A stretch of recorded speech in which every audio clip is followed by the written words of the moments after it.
Welcome back to the Cash Kicks channel for expert sports analysis, the best team picks, total picks, and in-depth breakdowns based on previous performances. Stay ahead of the game with our winning insights. And for even more exclusive parlay picks, check out Channel in membership. Oregon Ducks versus Purdue Boilermakers. The stage is set in West Lafayette. Oregon arrives at 8-14 overall and just 1-10 in Big Ten play, fighting to stay relevant in the conference picture. Purdue stands tall at 18-4 overall, 8-3 in the league, holding firm in the upper tier of the standings with postseason positioning clearly in sight. One team is searching for traction. The other is protecting territory. The numbers lean heavily toward the home side. The projection gives Purdue a commanding edge, and the Boilermakers have earned it. They've been efficient, balanced, and composed. Oregon walks in needing a statement. Purdue defends its floor with momentum and purpose. Oregon averages 72.0 points per game while allowing 74.5. They shoot 42% from the field, 32.4% from three, and 71.4% from the line. They collect 35.9 rebounds, hand out 13.8 assists, force 5.7 steals, block 4.2 shots, and commit 12.2 turnovers per night. Purdue operates at another level offensively, 83.6 points per game on 51.2% shooting, 38.8% from deep, and 74.5% at the stripe. They average 36.3 rebounds, 20.0 assists, 5.7 steals, 3.0 blocks, and just 9.2 turnovers. That assist-to-turnover profile tells the story. Control, spacing, patience. For Oregon, Kwame Evans Jr. sets the tone with 13.6 points and 7.2 rebounds per game, shooting 47.3% from the floor and 77.0% from the line. Nate Biddle adds 16.3 points and 6.7 boards while blocking 2.3 shots a night. Jackson Shelstad chips in 15.6 points and 4.9 assists, but efficiency has fluctuated at 39.1% shooting. Purdue counters with Braden Smith, averaging 15.3 points and a commanding 8.9 assists per game on 50.0% shooting and 43.5% from three. He's the engine. Trey Kaufman-Renn brings interior strength with 12.8 points and 8.4 rebounds. Fletcher Lawyer adds 13.2 points, stretching the floor at 39.6% from deep. Daniel Jacobson protects the rim with 1.7 blocks per game. This is a clear identity clash. Oregon's physical front court and shot-blocking presence versus Purdue's surgical perimeter execution and ball movement. Strength against strength. Interior resistance against spacing and shooting precision. Recent form only sharpens the contrast. Oregon has dropped 5 straight. Losses to Iowa, 84-66. UCLA, 57-35. Washington, 72-57. Michigan State, 68-52. And Michigan, 81-71. The offense has stalled, topping 70 points just once in that stretch. Defensive lapses and scoring droughts have defined this skid. Purdue, meanwhile, has won 3 of its last 5. They rolled past Maryland 93-63 and handled USC 69-64, but stumbled against Illinois 88-82, UCLA 69-67, and Indiana 72-67. Even in defeat, the margins were tight. The offense remains steady. The difference has been late-game execution.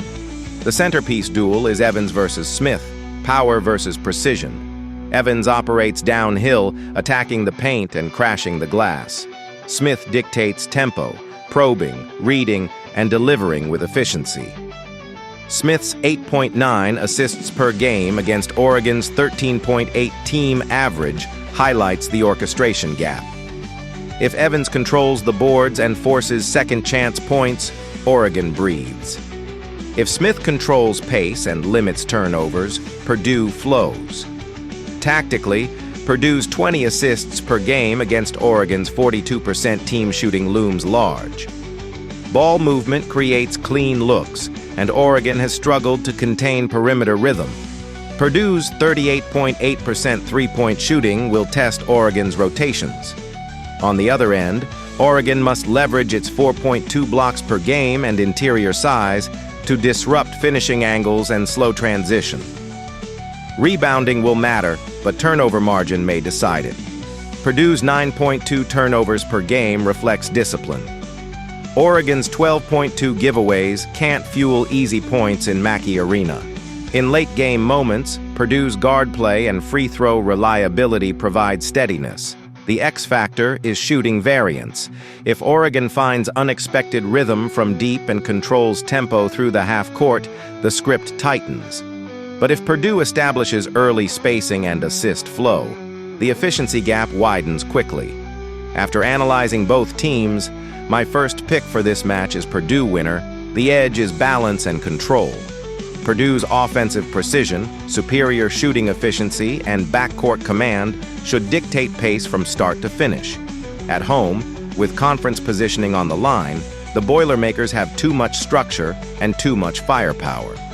My second pick for this match is total over 142.5. LaSalle Explorers versus St. Louis Billikens, 7 conference wins separate desperation from dominance.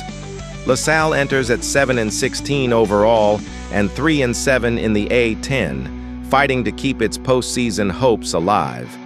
St. Louis stands tall at 22-1-10 and 0 in conference play, alone at the top of the standings and chasing both a regular season crown and national positioning.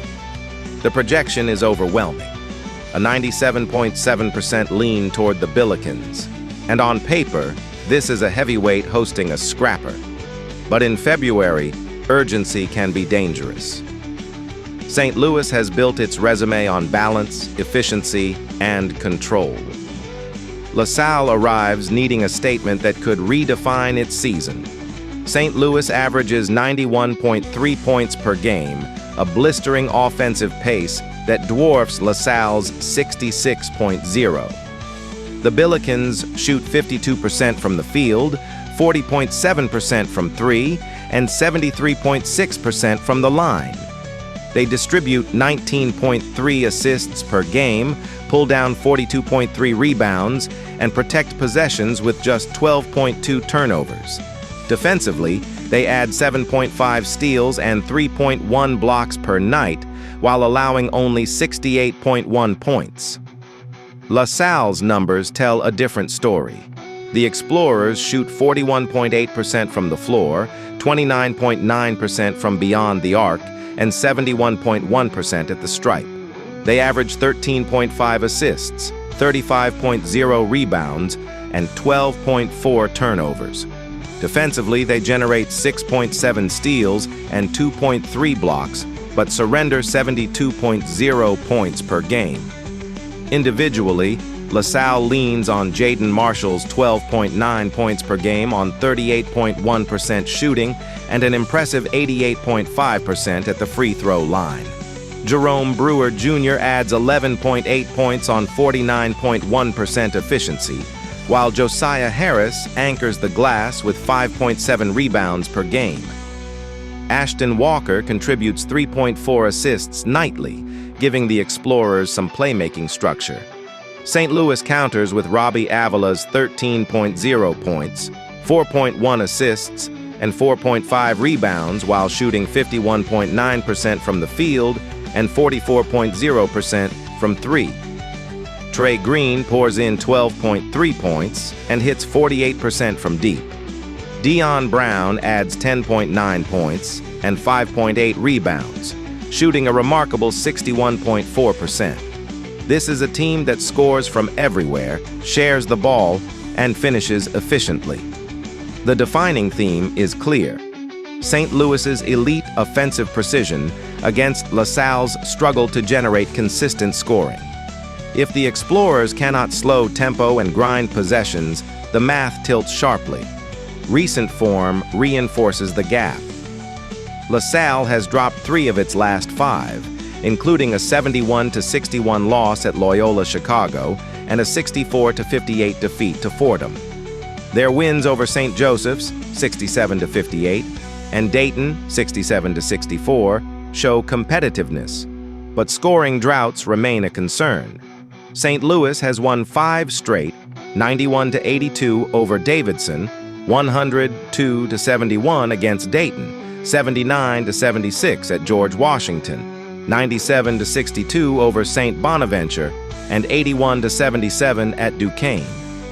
The offense has eclipsed 90 points 3 times in that stretch. When pressured, they respond with shot-making and poise. The centerpiece duel features Marshall and Avila. Marshall operates with patience, drawing fouls and converting at the line. His 38.1% field goal rate underscores the challenge he faces against length and switching defenders. Avila, meanwhile, plays with balance and efficiency, 51.9% overall, 44% from 3, and 77.4% from the stripe. He can initiate offense or stretch the floor, making him a matchup puzzle. Marshall must elevate his efficiency and command tempo. Avila simply needs to maintain rhythm. And when he does, St. Louis hums. Tactically, this game hinges on spacing and rebounding. St. Louis's 42.3 rebounds per game against LaSalle's 35.0 suggests second-chance opportunities could pile up quickly. The Billikens' 19.3 assists point to crisp ball movement, forcing defensive rotations that LaSalle has struggled to sustain. If St. Louis controls defensive boards and pushes in transition, the pace will accelerate beyond LaSalle's comfort zone. LaSalle's path lies in half-court discipline, limit turnovers, attack inside through Harris, and force St. Louis into contested perimeter shots. They must shrink the game, value each possession, and convert at the foul line. Bench depth and efficiency favor the Billikens. Multiple double-digit scorers allow flexibility, and their shooting percentages reflect a team comfortable in late-game execution. The X factor is three-point rhythm. St. Louis shoots over 40% from deep. If that spacing opens early, the game could tilt rapidly.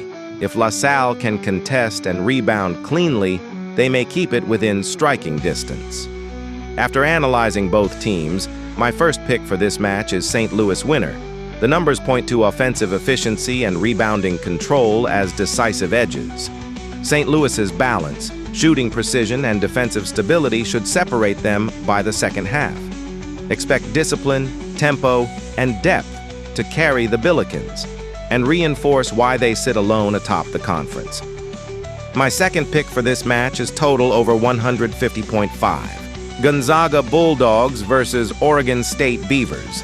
The spotlight turns to Corvallis as number 6 Gonzaga walks in at 22-2 overall and 10-1 in conference play, chasing the top of the WCC standings and tightening its grip on a dominant season. Oregon State stands 13-12, 6-6 in league action, battling to stay firmly in the middle of the pack and protect its home floor.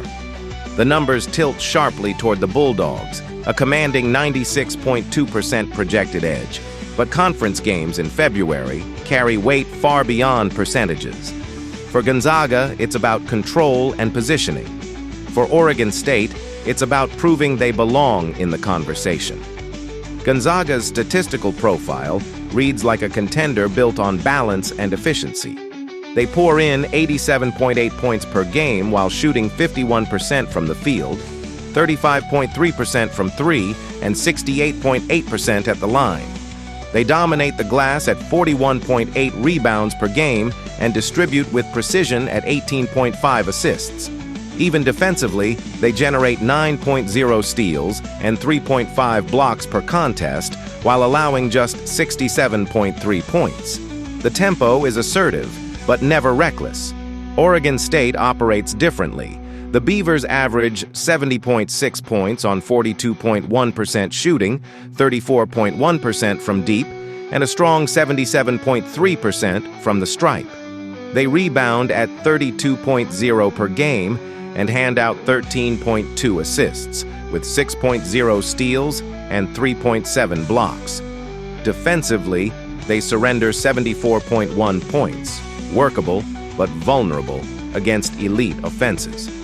Individually, Gonzaga is powered by Graham Ike's 19.0 points and 8.6 rebounds per game on 55.5% shooting and 77.1% from the line.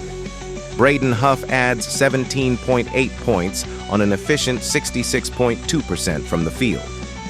In the backcourt, Braden Smith contributes 6.0 points and 4.1 assists, while the team collectively protects the rim and rotates with discipline.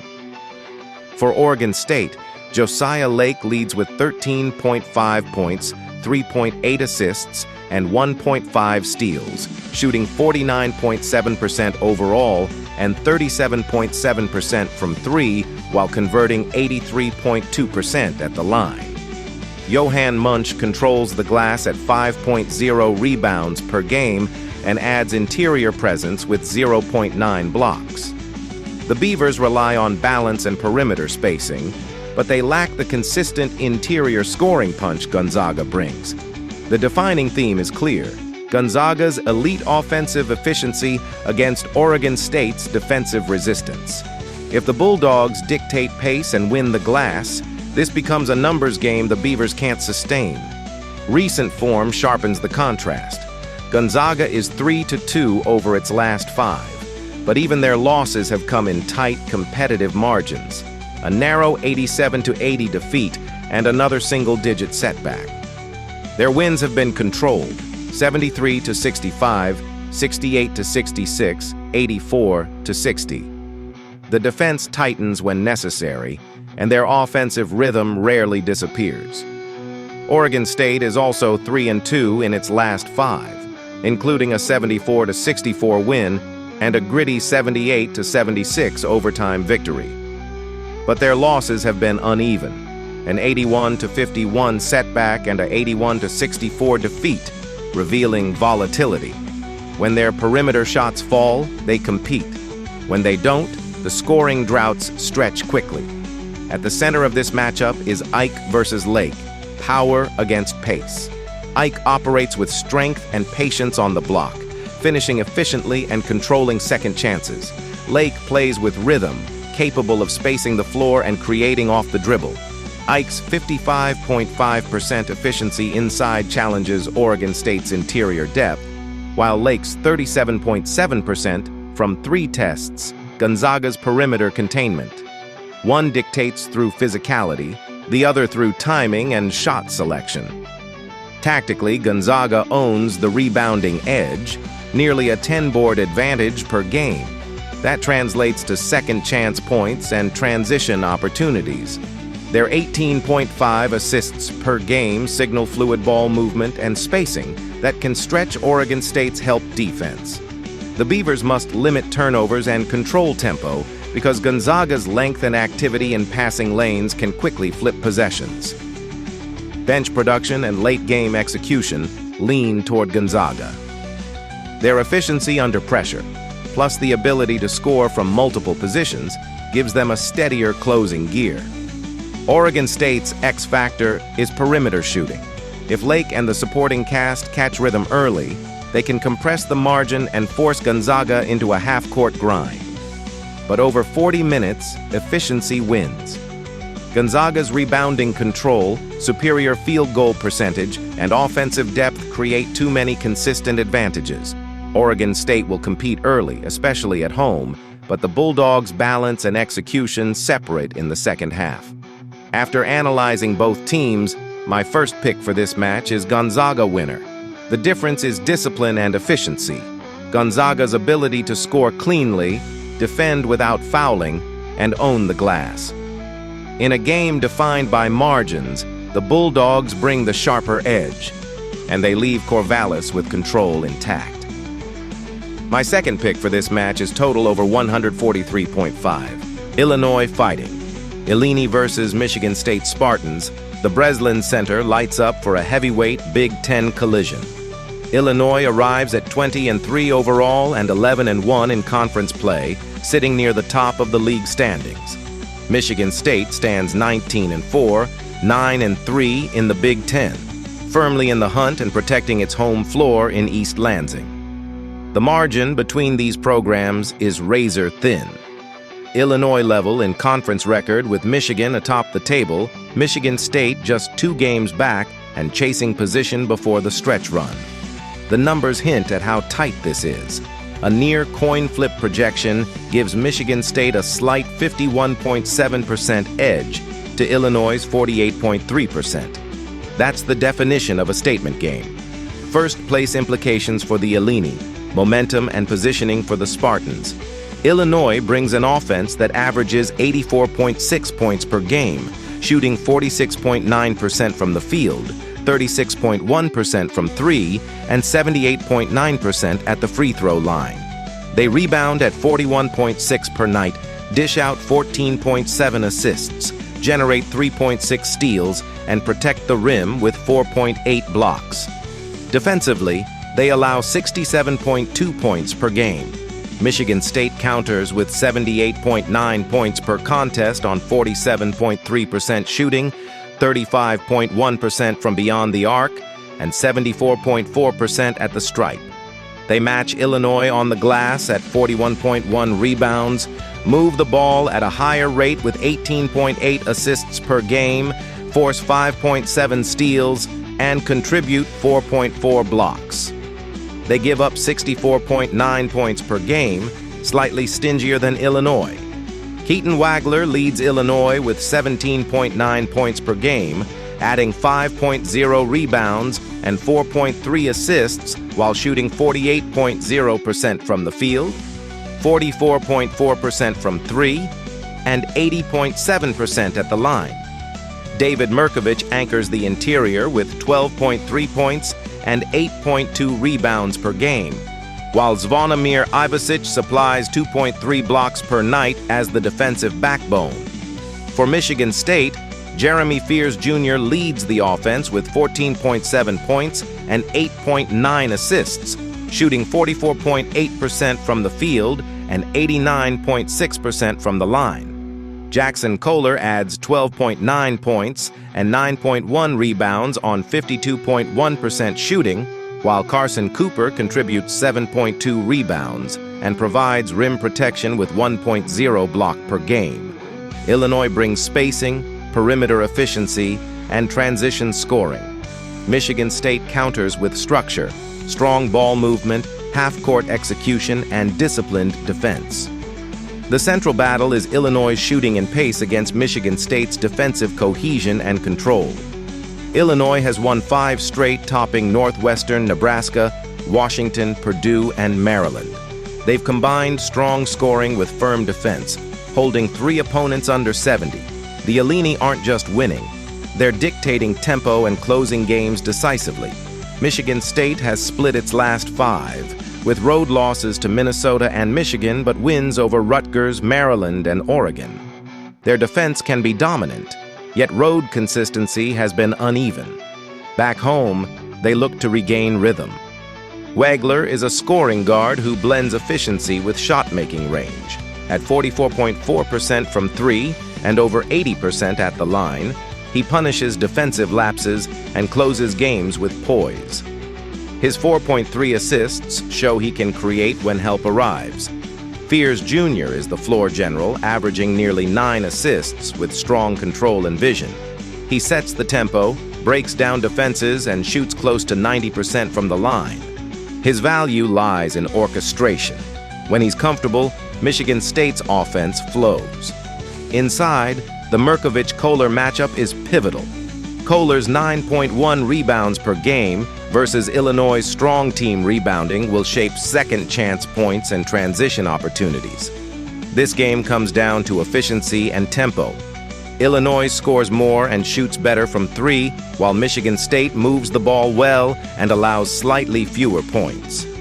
If Illinois spaces the floor and limits turnovers, 5.5 per game, it can dictate pace. If the Spartans control the boards, execute in the half-court, and convert steals into transition, they can shift momentum their way. bench depth and rim protection matter. Ivasic's shot blocking can disrupt drives, but Michigan State's ball movement may pull him away from the paint. Conversely, Illinois' perimeter shooting tests Spartan closeouts all night. The X factor, three-point rhythm. Illinois shoots 36.1% from deep, Michigan State 35.1%. Whichever side finds early range opens driving lanes and dictates rotations. Prediction: in a tightly contested possession-by-possession battle, Michigan State's home environment and assist-driven offense provide a slight edge. Expect disciplined half-court execution, a rebounding fight, and late free throws to decide it. After analyzing both teams, my first pick for this match is Michigan State winner. The difference will be ball control and composure, just enough Spartan precision to defend their floor and tighten the Big Ten race. My second pick for this match is total over 141.5. Houston Cougars versus BYU Cougars. Houston enters at 20-2 overall and 8-1 in conference play, sitting second in the league and chasing the top spot. BYU stands 17-5 overall, 5-4 in the conference, battling to solidify its position in the middle of a crowded standings pack. The numbers give Houston a slight edge, roughly a 59% lean. But this is a road test against one of the league's most explosive offenses. For Houston, it's about protecting a contender's resume. For BYU, it's about defending home floor and proving it belongs in the upper tier of the conference. Stakes are real. Tempo will be fierce. Houston averages 78.9 points per game while holding opponents to just 61.4, a defensive identity carved in discipline and pressure. They shoot 46% from the field, 34% from three, and 77.9% at the line. They distribute 15.6 assists, pull down 36.9 rebounds, force 8.5 steals, and protect the rim with 3.8 blocks per game. BYU plays faster and louder. The Cougars pour in 86.7 points per game but allow 73.0. They shoot 49% from the floor, 35.9% from three, and 74.7% at the stripe. Ball movement is steady at 15.0 assists. Rebounding is strong at 39.7 per night. And defensively, they generate 8.0 steals and 4.8 blocks. Houston's offense runs through Kingston Flemings, who averages 17.0 points and 5.5 assists, while shooting 52.0% from the field and an elite 82.9% from the line. Emmanuel Sharp adds 15.9 per game, and Chris Senack Jr. anchors the glass with 7.8 rebounds. Joseph Tugler contributes 1.5 blocks nightly, reinforcing Houston's interior resistance. BYU counters with a star of its own in A.J. DeBonsa, pouring in 23.9 points per game on 53.6% shooting. Richie Saunders adds 19.5 points with 39.6% accuracy from deep, while Robert Wright III delivers 17.4 points and 5.2 assists. Keba Keita controls the interior with 7.6 rebounds and 1.9 blocks per game.